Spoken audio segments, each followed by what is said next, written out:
to hit. There it is. All right. Good evening, everyone. Again, my name is Rich Pizzillo. I'm the Executive Director of the New England Hemophilia Association, and we are so excited that you can join us for our last event of the year, which is a virtual educational webinar entitled Legal Rights and Health Insurance. So we thought this would be applicable with the end of the year coming, and many of us are either had to go through open enrollment or thinking about open enrollment, thinking about end of year finances, thinking about kind of where we are, and of course, the bleeding disorder plays a major role in that. As I mentioned, this webinar is being recorded, so if you are watching the recording right now, thank you so much for tuning in. We are so thankful that this webinar is being supported by the Hemophilia Federation of America.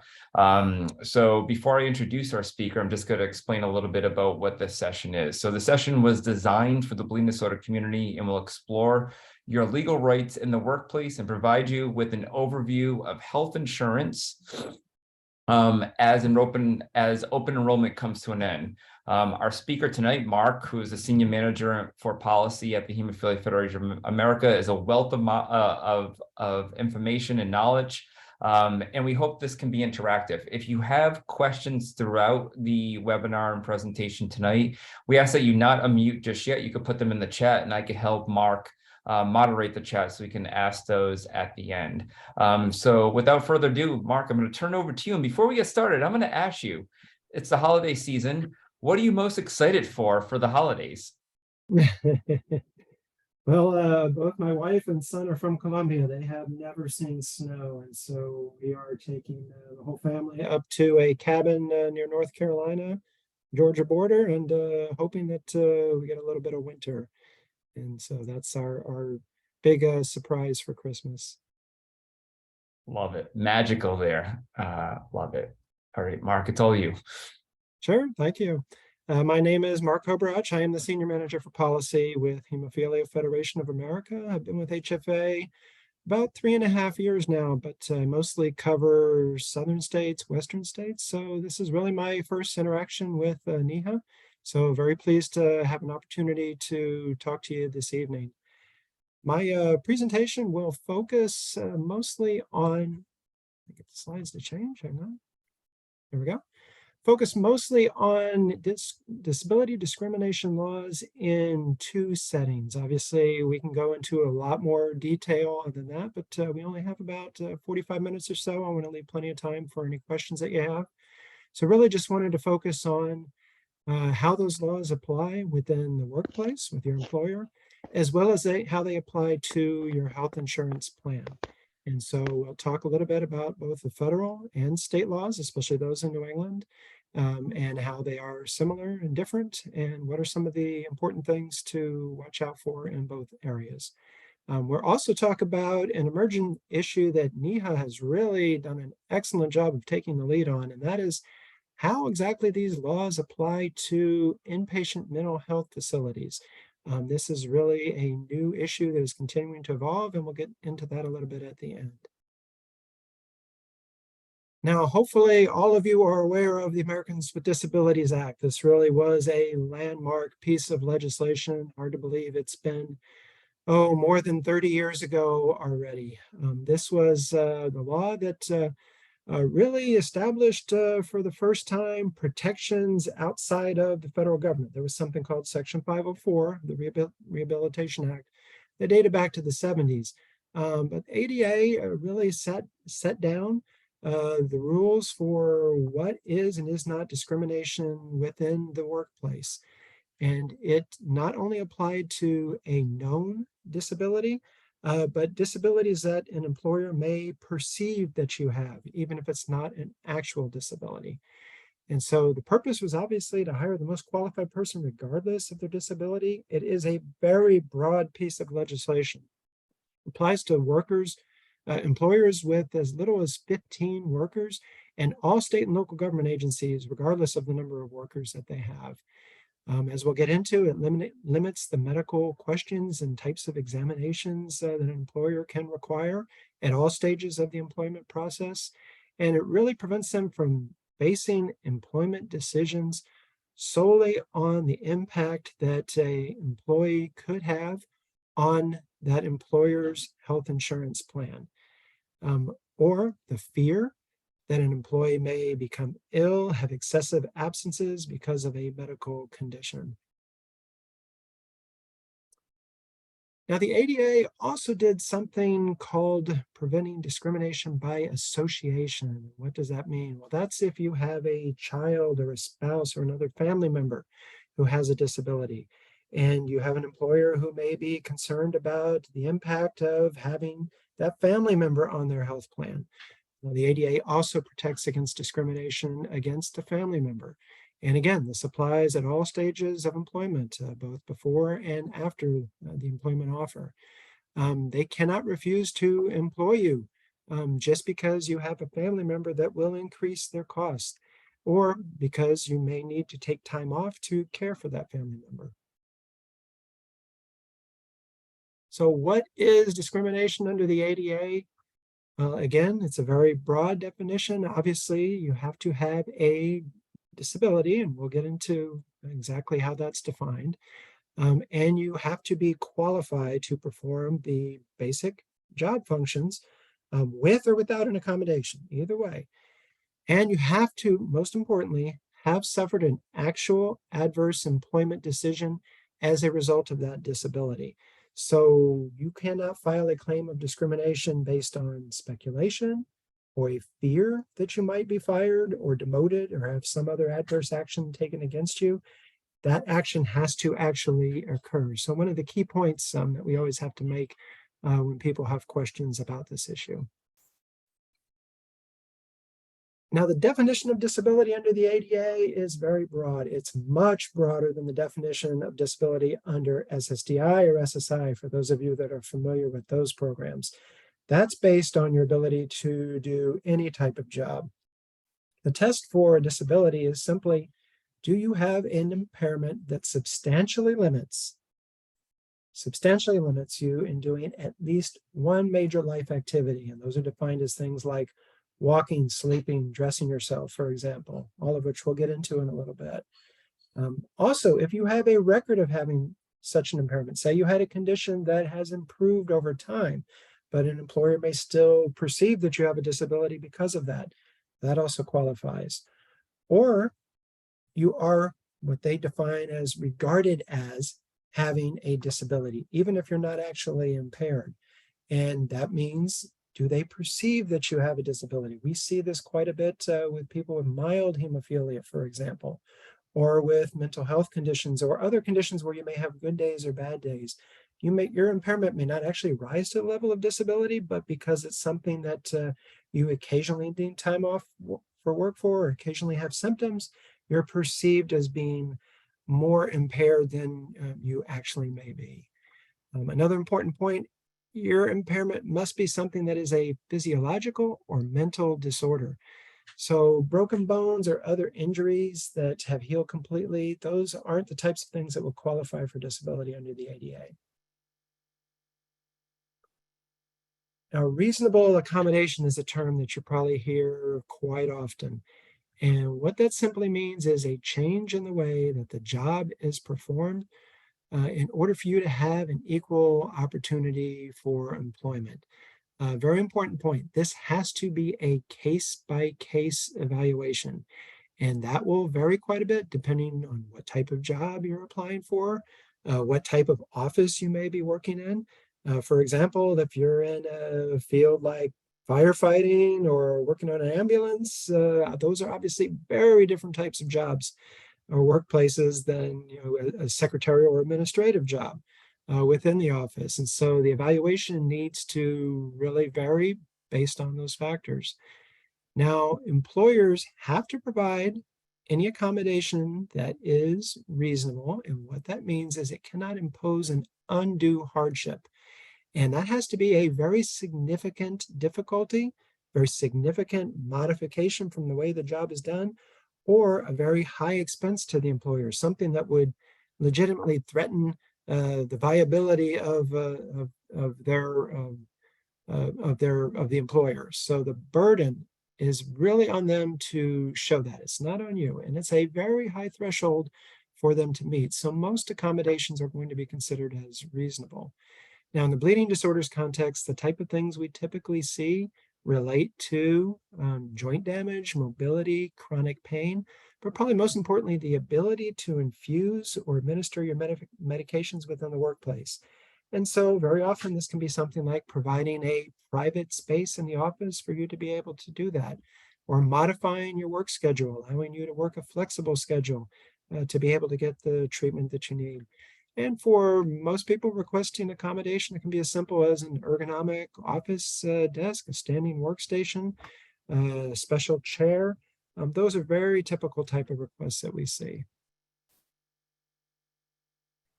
Now, over the years, the courts really looked unfavorably on the initial definition of disability under the ADA, and they very slowly winnowed it away to the point where Congress decided that they had to step in and act.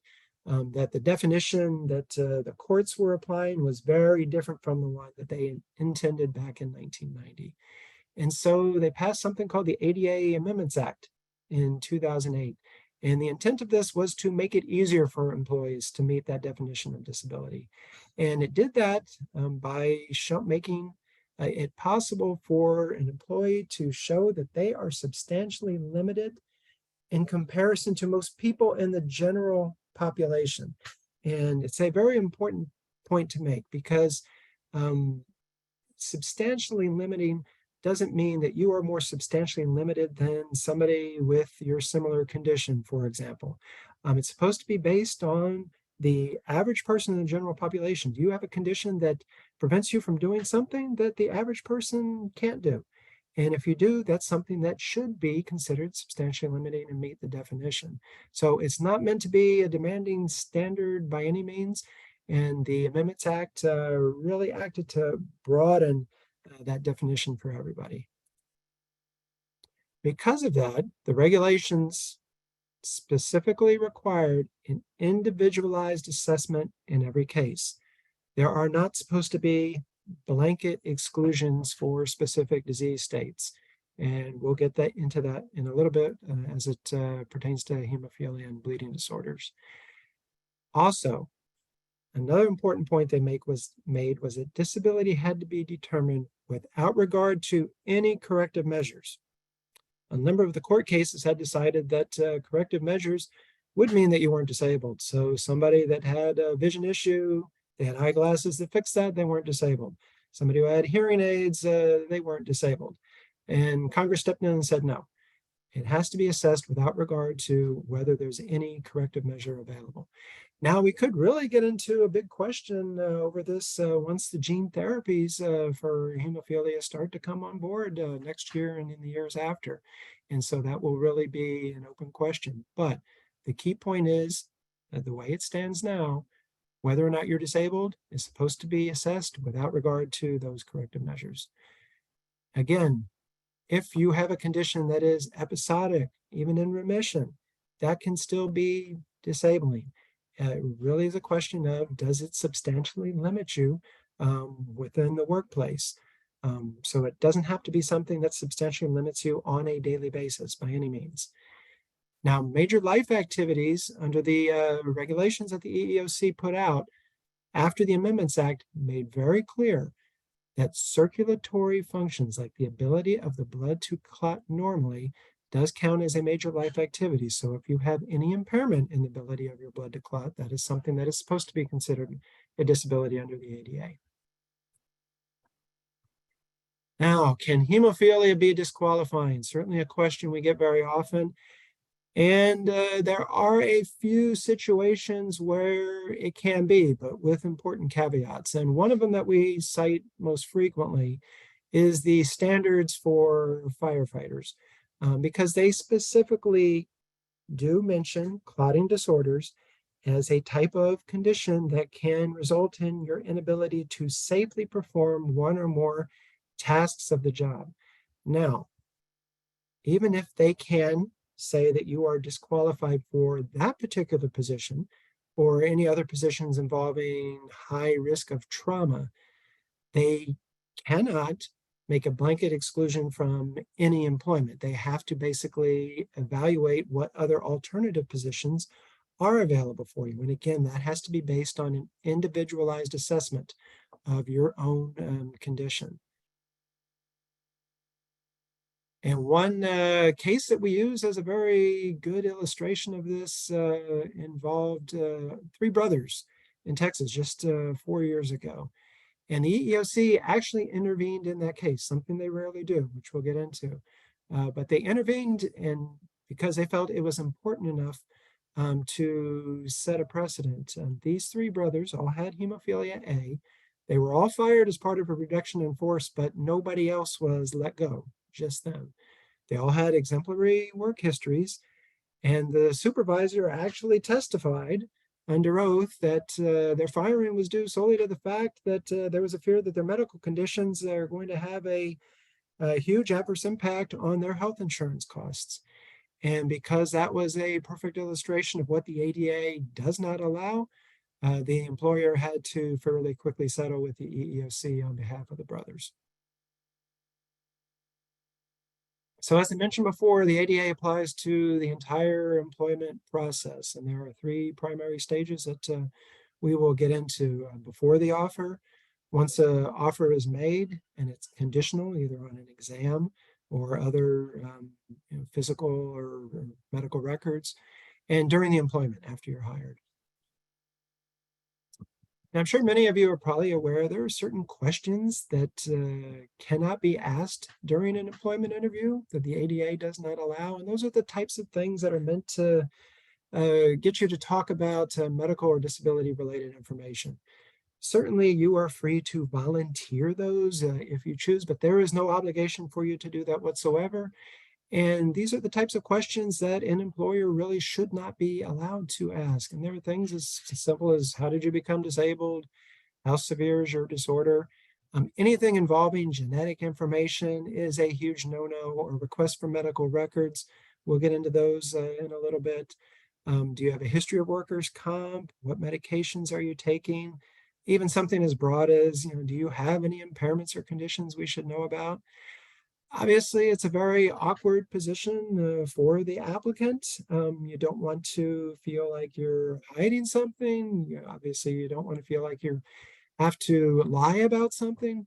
But if these types of questions are being asked, it is completely appropriate of you to say that is really an improper question. And even though that can create kind of an adversarial position in the interview, it's very important to stress that you're under no obligation to answer these types of questions.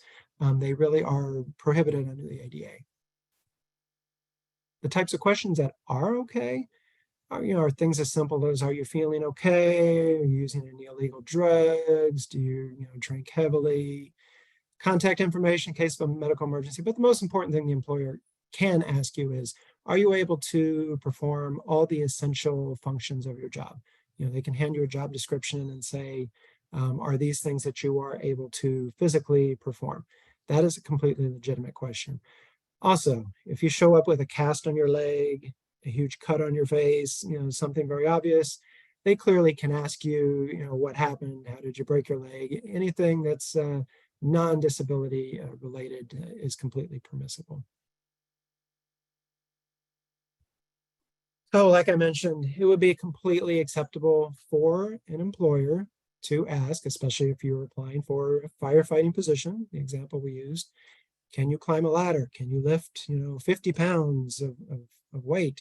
What qualifications or skills do you have, or certifications that would show that you could perform these job functions? Can you describe how you would perform them? Those are all completely permissible types of questions for the employer to ask. Now, job offers typically can only be conditioned on a medical exam or some type of inquiry about your medical history or records, if that is something that is a requirement for all employees in the same job category. So if all firefighters, for example, are required to undergo a physical examination before they can begin work, that's completely acceptable. But to require that only of somebody with certain conditions, like bleeding disorders, would not be permitted. Again, after hiring, any type of examinations, medical inquiries must be job related. They have to make a showing based on objective evidence that there is a reasonable belief that you will not be able to perform the essential job functions, or that you will pose a direct threat due to a medical condition. Now, typically, this is something like an infectious disease. We saw this a lot with HIV, many years ago, but now it could be something as simple as if we're using the firefighter example, or somebody with epilepsy, for example, you want to make sure that they're not going to have some type of a medical incident while they are actively on the job, something where they would not be able to assist one of their other coworkers in an emergency, for example. But again, that has to be based on a reasonable belief, based on some objective evidence. So the employer has to make that showing that the condition, the medical examination, medical inquiry that they're requiring is legitimate. Now, very important to note, even if you volunteer information as part of the interview process or afterwards, anything you provide, any medical information you provide has to be held in strict confidence by the employer. So there are very limited exceptions for that. Again, that relates to things like threat to other coworkers. But for the most part, those have to be strictly confidential. Now, as many of you are probably aware, the EEOC is the federal agency that is responsible for all enforcement and investigation related to the ADA. And there is a very burdensome, often confusing process that you have to go through with the EEOC.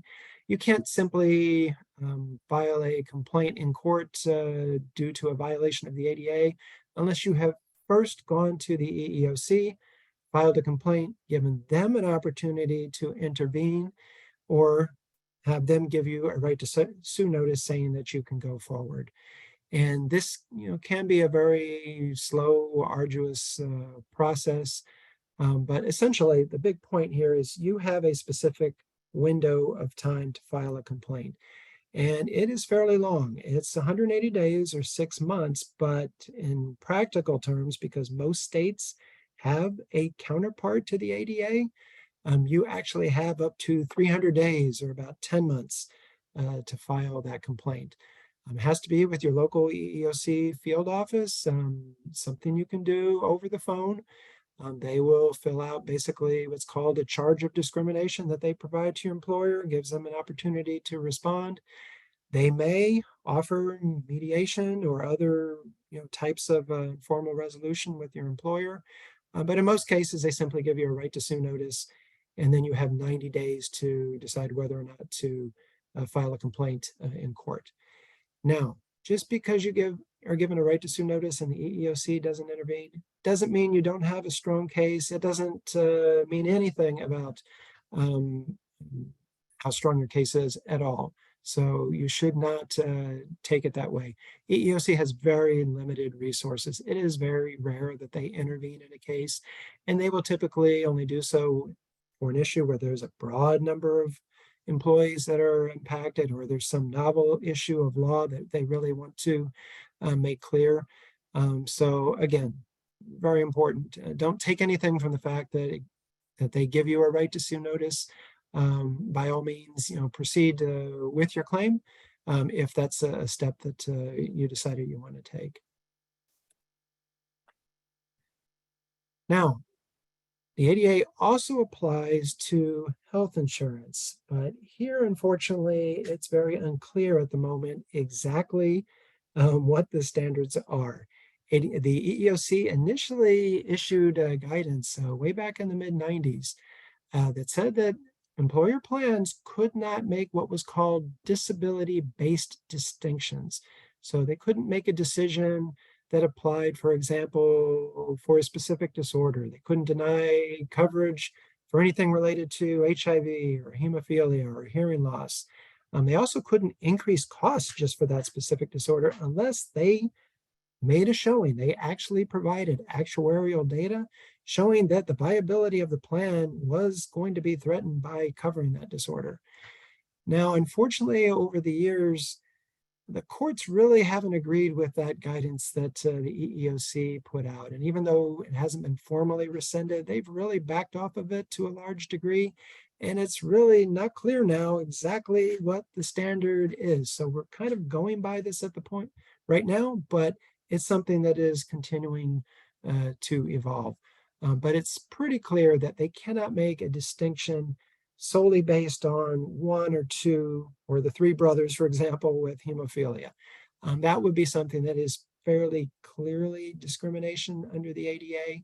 If you are firing only the three brothers with hemophilia and nobody else, and it's based solely on your fear of the cost that will be imposed on the health plan, that is still likely to be a violation of the ADA. So it's kind of the same analysis if they offer you a job, but they vary the health coverage that you offer. They offer you a more limited benefit package than what they offer to other employees. That has typically been something that has not been permitted. And important to note that the ACA came along many years later and has their own section that also prevents discrimination based on disability by either health providers or health insurers if they receive federal funds. So as I mentioned, most states have a counterpart to the ADA, and in a majority of cases, they are fairly similar to the ADA in terms of how they define disability, what the basic concepts are. Some of the timelines and remedies are where you may see significant variation. But for the most part, unlike some of the other laws we'll talk about, this is one where the state counterparts largely do tend to mirror the federal law. Now, New Hampshire has a similar definition as Massachusetts. Both of those go down to 6 or more employees. Remember that the federal government applies the ADA to 15 or more employees.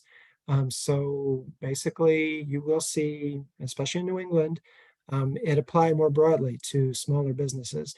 Because as you can see in Connecticut, they go down to 3 or more employees, and Vermont and Maine applies just about to everybody, 1 or more employees. And so Rhode Island is another example of 4 employees here. I provided 2 examples here of state agencies that are the enforcement agency, but for state laws, it's not the EEOC. It'll be some designated state agency that enforces the law. You can go to either one. You can go to the state agency, or you can go to the EEOC field office. And you see the ones in Massachusetts and Rhode Island, just as an example. The Commission for Human Rights in Rhode Island, Commission Against Discrimination in Massachusetts is where you would go.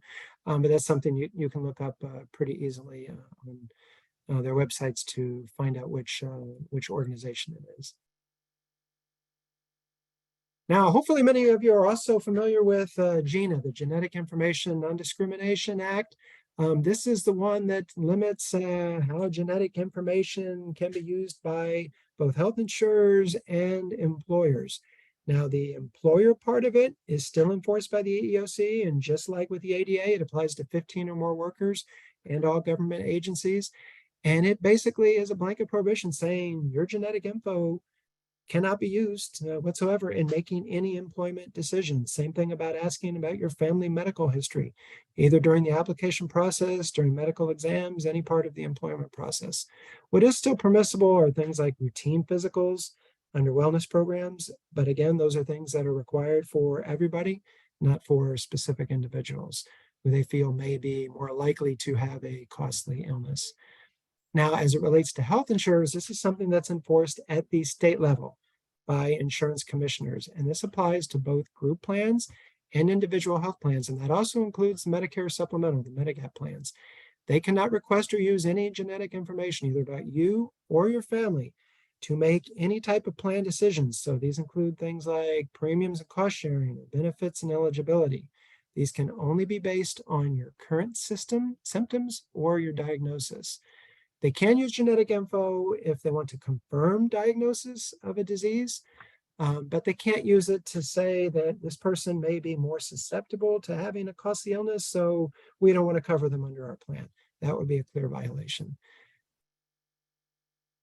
And as with the ADA, there are certain state counterparts. Not as many states, about 34 right now, have some type of law protecting against genetic discrimination by the employer. But unlike the ADA counterparts, these vary a lot more widely in terms of their scope as well as their remedies. So you can see great difference from state to state.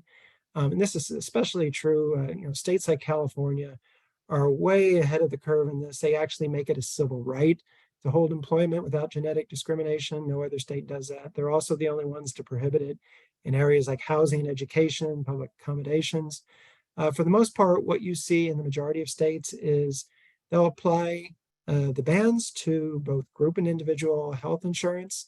And a smaller number of states, about 25%, will limit to some degree genetic discrimination in disability insurance, another 20% or so in life insurance, and a much lower number, about 10% in long-term care insurance. Florida is one state that's considered to have the strongest protection because they apply it to all of these areas, and they also prohibit any type of differential premiums based on genetic information. Now, among the New England states that you cover, I'm not going to go into all the details of all the laws. I did want to provide them here just as a reference. I will certainly make the slides available. I think Neha will make them available to you as well. So you can look these up if need be. But just so you're aware, these are laws, state laws that are out there.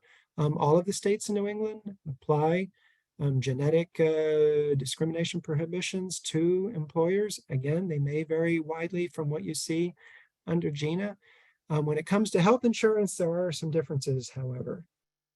Connecticut was one example I used, similar to Florida, where they do not allow charging a different rate for the same coverage because of somebody's genetic information, and they apply that not just to group and individual plans, but to the other forms of coverage like disability, life, and long-term care insurance. Maine, Massachusetts, and Rhode Island have very similar prohibitions. New Hampshire and Vermont are the two states in New England that prohibit genetic discrimination only as it relates to group and individual health plans. Now, as I mentioned, the inpatient mental health is a new setting where we are really, to our surprise, seeing a number of issues of people with hemophilia or bleeding disorders absolutely excluded from admission to an inpatient residential facility solely on the basis of having a diagnosis of hemophilia or bleeding disorders. No individual assessment whatsoever.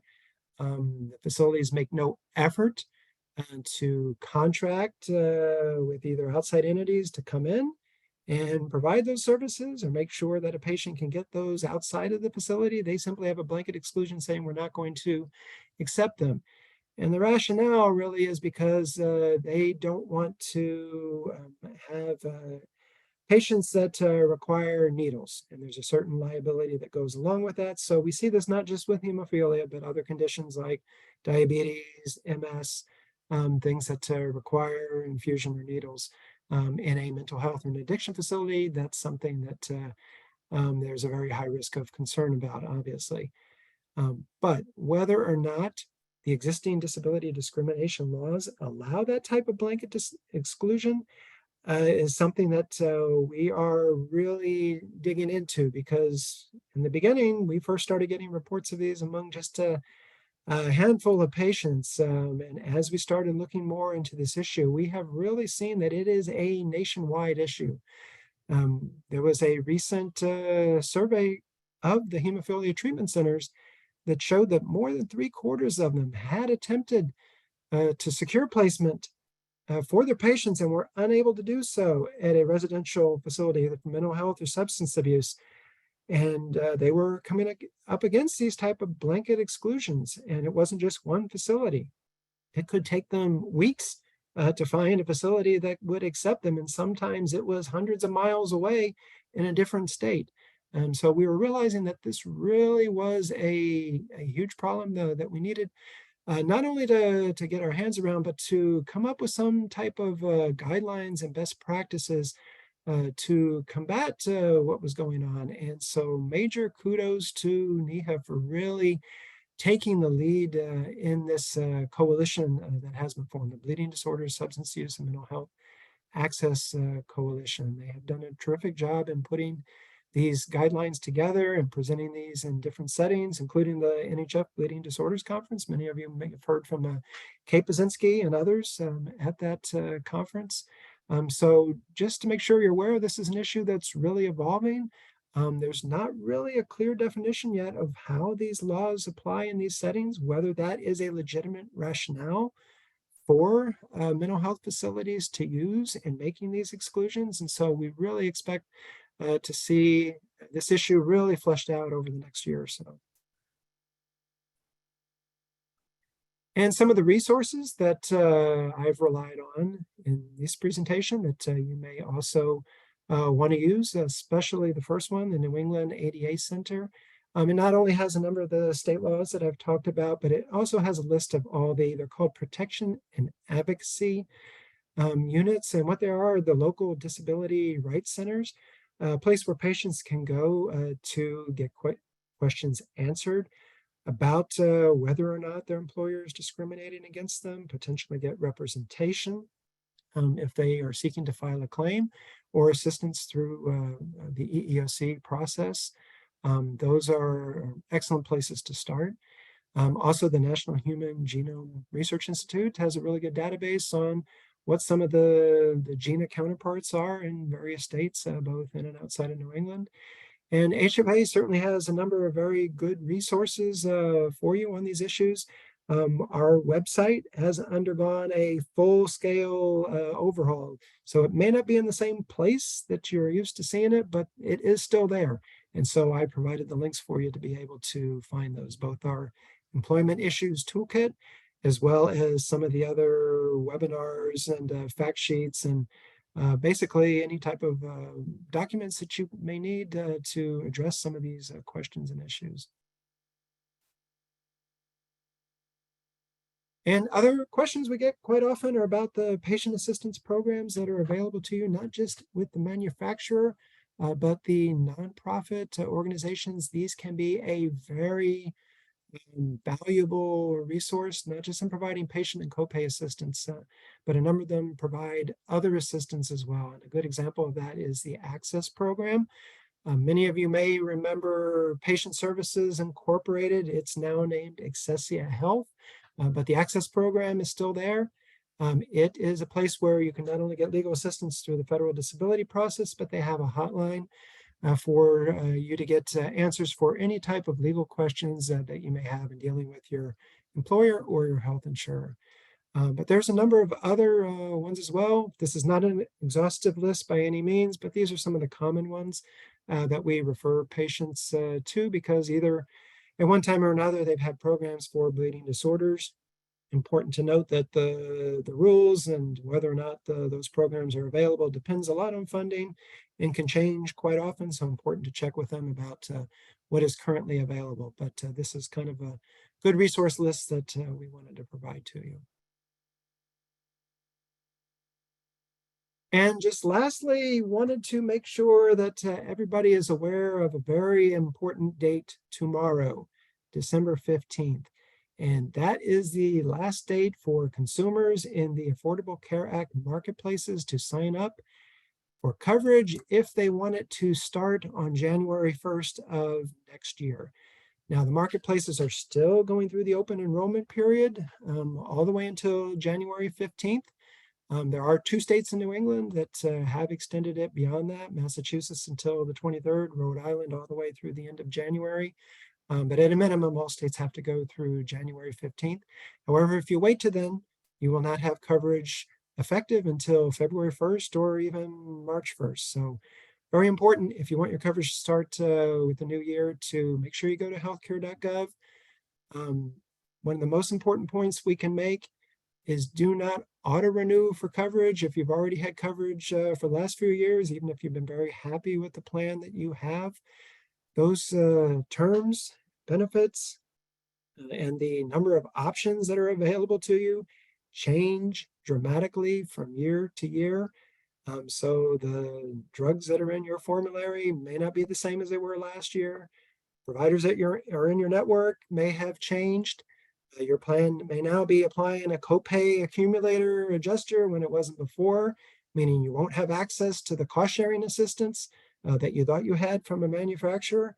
So very important things to research and do your due diligence on every open enrollment period. If you auto renew for coverage, you can wind up with a plan that does not meet your needs at all. And you would have no notification of it in advance, and also be unable to change it unless you have what's called a qualifying life event that would open up a special enrollment period. Things like marriage, childbirth, moving to a new state, losing your health insurance coverage. So really important not to auto renew your coverage. Also just wanted to stress one of the big things that is new for next year and was available for last year, has been continued, fortunately, for the next 3 years, are the enhanced premium subsidies that were made available by the COVID relief bill that was passed in 2021. And these made subsidies available for the first time to people earning more than 400% of the federal poverty level. It's about $52,000 a year for an individual. Before that, that was the cutoff for subsidies, and it made it very difficult for people above that level to afford a marketplace plan. Now the subsidies will be available to everybody at some level. That level will basically cap what you pay if you get a benchmark silver tier plan at 8.5% of your income. The premiums won't be any more than that. So it can make a dramatic difference in what is affordable to you. Also, for those at the lower end of the income scale, under 150%, silver plans, because of the subsidies, will now be available with $0 premiums and dramatically lower cost sharing, deductibles, co-payments, maximum out-of-pocket limits. Also, more than a third of the people in the marketplaces can now move up and get gold tier coverage with $0 premiums as a result of those subsidies. And why is that so important? Well, the gold tier plans are the more generous plans. They're the ones that have much lower deductibles, much lower out-of-pocket limits for each year. So they really, for somebody with a high cost condition, are a better bet, a more optimal place to be if you can afford it. And with the premium subsidies, reducing the premium down to zero, that has greatly increased the number of people that can now move into that tier of coverage. Also, if you are in the handful of states in New England that offer state subsidies that supplement those subsidies, it can really greatly reduce the cost of your coverage. So Massachusetts and Vermont, for example, have additional subsidies up to 300% of the poverty level. And in fact, Massachusetts may go up to 500%. There was an effort this year in the legislature to do that. It was vetoed by the governor. It's not clear if the incoming governor will support it, but if so, that's something that we could see next year. So the subsidies could actually be at a higher level than the ACA. Vermont also has 300%. If you're in Connecticut, there's a more limited subsidy that's available to you. You have to have children and be at a much lower income level. But again, a really important thing to note, December 15th, tomorrow, make sure if you want coverage by the new year to sign up by then, and don't simply auto renew. Do what you can to be a good consumer of health insurance, an excellent shopper, and make sure you research all of the plan options that are available to you. There are many more insurers than there were last year coming onto the marketplaces, and there may be better options for you than there were in years past. And that's all. I do have a list of resources for open enrollment. We have an open enrollment guide with HFA that is on our website at this link. Also, a very good resource if you want to research your individual state is healthinsurance.org. They have a lot of detail on what each state marketplace requires, what their deadlines are, what type of plan options are available for you, and what type of premiums you may find in that marketplace. So excellent resources to look up during the open enrollment period. And that is all I have for the base presentation. If there's any questions, certainly happy to answer them now. Fantastic job, Mark. We appreciate all that wealth of information there. I know it's a lot to cover in a fairly short amount of time. So there have been a couple of questions in the chat and then some that were sent privately over the chat messenger. So if you have questions, for Mark, you could put them in the chat themselves, or you can unmute yourselves once you get through these questions. So the first question that came up is, what if a person does not have a disability designation, or do you need such a designation? What rights exist so you are not terminated because you're a, quote, expensive employee to cover? There is not a disability designation. And again, it can be discrimination even if they perceive that you have a disability, fear that you might, or think that a family member may. What you have to have in order to have a complaint of discrimination is an actual adverse decision against you. Now, I understand I think the intent of your question is, what do I need to make sure that my employer would not terminate me because I'm an expensive employee? Unfortunately, there's nothing that can really, provide that type of guarantee or disincentive other than making sure you're aware of what your legal rights are in that situation, because an employer cannot single you out and say, because you have hemophilia, we do not want to cover you under our plan, and we're going to terminate you and not anybody else with other conditions. Or they can't, like I mentioned before, vary the terms of your health insurance because of your condition.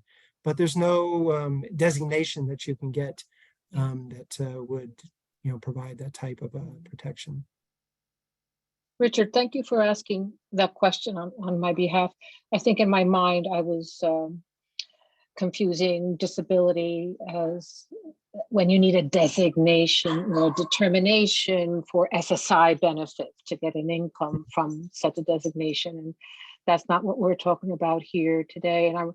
And you actually answered much of my question, which I asked early in your excellent presentation when you got to the ADA Amendments Act, and you really covered a lot.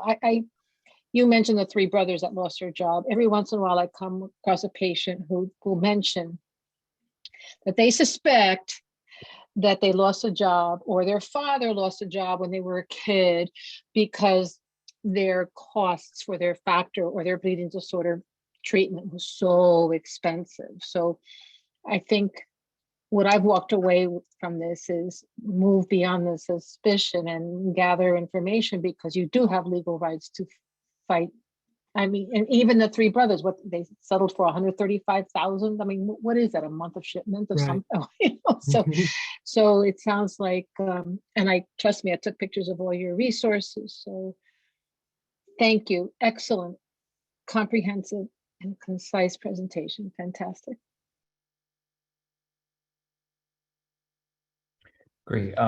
Mark, another question that came in said, oops, I am one of those people that auto-renewed my insurance because I liked my plan. What options do I have at this point besides a qualifying life benchmark that would allow me to change my insurance plan? You can still fix it until midnight tomorrow and have coverage starting January 1st. And beyond that, you can still fix it within the open enrollment period, which is at least January 15th, unless you're in Massachusetts or Rhode Island. And as long as you're in the open enrollment period, you can continue to make changes. Even if you've already selected a plan, you can undo that and select another plan. So you still have a little bit of time, midnight tomorrow, to go in and at least research what other options may be out there and see if there's something better. Great. And the follow-up question to that was that it already, I guess this individual is on an auto renew where the payment gets taken out. So the payment was already taken out as well. So even though open enrollment is not done yet, even though it's paid for January, they could still change it. And I'm sure work with the insurance company for credit or pay more if they change their plan. Yeah, my understanding is they still could. It may require a phone call or an actual contact with the insurer to explain the situation, that you want to change it and that you've already paid the premium and you need to have that credited, refunded, reassigned, however they can do it. But yes, you still should be able to make the change anytime before December 15th at midnight. Great, awesome. I'm sure that is welcome news and kind of to hear there. If there's any other questions, you can unmute yourself or you could put them in the chat, and we can fire them off to Mark.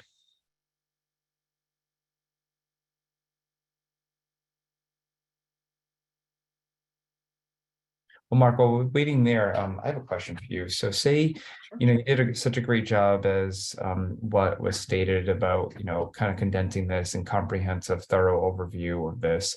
But we get a lot of questions from young adults who say, do I need to disclose my bleeding disorder because they're looking into vocations that could impact their physical well-being, whether it's construction or whether it is heavy lifting or other types of things, and usually the conversation is if I do get hurt, do I tell them then, even though they don't want to disclose it right away? How would you recommend someone that is a young adult and maybe decided to go into different vocations in college, where it is a very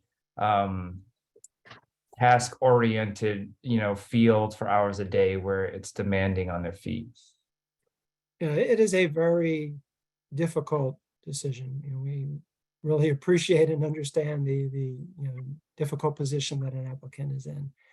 But as I mentioned, if you are unable to perform the essential functions of the job, you don't want to misrepresent that you can.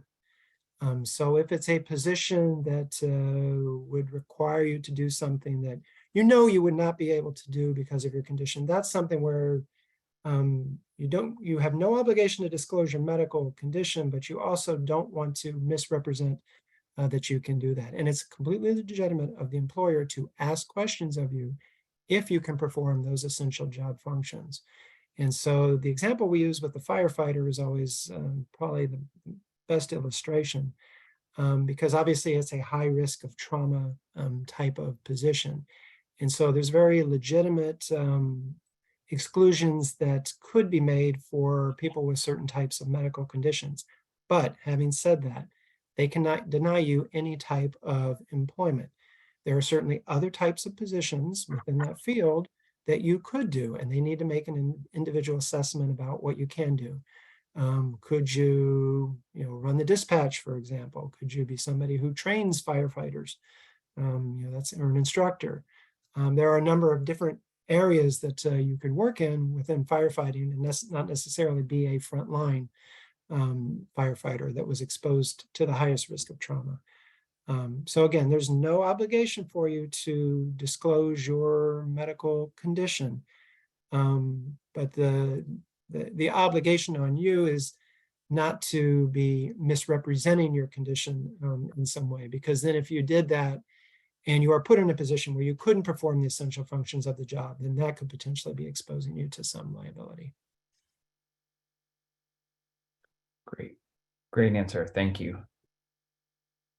Just give it another couple of seconds if there's any other questions for Mark.